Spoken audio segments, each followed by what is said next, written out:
আসসালামু আলাইকুম রহমতুল্লাহি ওয়া বারাকাতুহু। আজকে আমরা আবারও খুলতে আসলাম একটি ক্ষুদ্র মৌমাছির বক্স। এই বক্সটি আমরা বিভীষণ দিয়ে চলে গেছিলাম। আজকে আমরা আবার দেখার জন্য বক্সটি কি অবস্থায় আছে, বিভীষণ রানীটা হয়েছে কিনা এবং বিভীষণ নিয়েছে কিনা সেটা দেখার জন্য। তবে যাই হোক, হয়তো মনে হয় যে রানীটা বিভীষণ নিতে পারি নাই, কারণ আমরা বক্সটি আলাদা করার পরে দিয়ে সেল দিয়ে বলেছিলাম যে কুইন গেলের মুখগুলো লাগানো যাবে না, কারণ কুইন গেলের মুখটা কুইন গেটটা লাগাই দিলে রানীটা বের হতে পারবে না পুরুষ মাছি নিয়ে, সে তো বিভীষণ নিবে না। অনেকে এনে বিব্রত থাকে যে রানীটা হয়তো কুইন গেট লাগাই থাকলেও যেহেতু রানীরা আছে, পুরুষ মাছি আছে, সে তো বিভীষণ নিবে। আসলে ভাই এটা ভুল ধারণা। একটি বক্স যখন নতুন আমরা করি, দেখেন আমি কিন্তু এখন পর্যন্ত বক্সটির কোন সংখ্যা ডিম দেখতে পাই নাই। দেখেন একদম ক্লিয়ার, ওই পা থেকে ওই পা দেখা যায়, আর মাঝখানে কালো কালো যা দেখা যাচ্ছে ডিলও খুলেন। নতুন বক্স আমরা যারা করব, নতুন বক্সটা আলাদা করব সেল দিয়ে। দেখেন এই ফ্রেমটা দিয়ে আমরা কিন্তু মাছটা আলাদা করেছিলাম একটি সেল দিয়ে।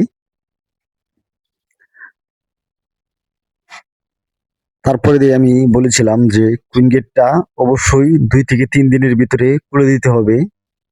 দেখেন এই বক্সটা কিন্তু, এই ফ্রেমটা পুরুষ মাছের সেল কিন্তু অনেক, এবং আমাদের বক্সে কিন্তু পুরুষ মাছে অলরেডি আছে অনেক পরিমাণের, কিন্তু মধুর সংখ্যাও দেখা যাচ্ছে। শুধু হয়তো কুইন গেটটা খোলা থাকতো, তারা রানীটা মিট করে নিত। কুইন গেটটা খুলে না দেখে রানীটা মিট করতে পারে নাই। তবে এরকম ভুল কেউ করবেন না, হয়তো আমরা এটা ঠিক করতে পারবো। অনেক সময় আপনাদের এই ভুলে কিন্তু রানী নষ্ট হয়ে যায়, রানীটা মারা যাবে, রানীটাকে মেরে ফেলবে। তাই আপনারা অবশ্যই এই ভুলগুলো করবেন না। যারা বক্স আলাদা করবেন, রানী সেল দিয়ে করেন এবং ফুটাইন রানী দিয়ে করেন। নতুন রানী হলে আপনাদের বক্সে যখন দেখবেন যে মাছি কাজ করতেছে, তখন কিন্তু কুইন গেট গুলা খুলে দিবেন, কারণ কুইন গেট গুলা খুলে দিলেই রানী বের হবে, পুরুষ মাছি নিয়ে আকাশে মিট করবে।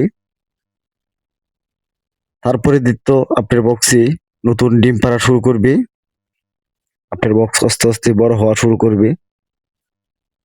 মিট না করলে রানী ডিম দিবে না, এবং হয়তো রানীটা সমস্যা হতে পারে। যাই হোক, এই বক্সটা কিন্তু আমরা, ওনাকে তো আপনারা অবশ্যই চিনেন, আমার সাথে অনেক ভিডিওতেই উনি থাকে, কারণ উনি আমার বন্ধু মানুষ।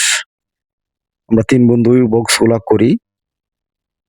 যাই হোক, আমরা কাঁঠাল কাঠ নিতে পারি নাই, এবং গাছ ছিড়ানোরও সময় পাই নাই, কেনারও সময় পাই নাই, সেজন্য উপস্থিত যা ছিল তা দিয়ে আমরা বক্স তৈরি করেছি। আসলে এই বক্সে কিন্তু এরকম মধু হয় না, এবং বৃষ্টির সময় হলে মাছিটা নষ্ট হয়ে যাওয়ার চান্স থাকে। সে বলে আজকে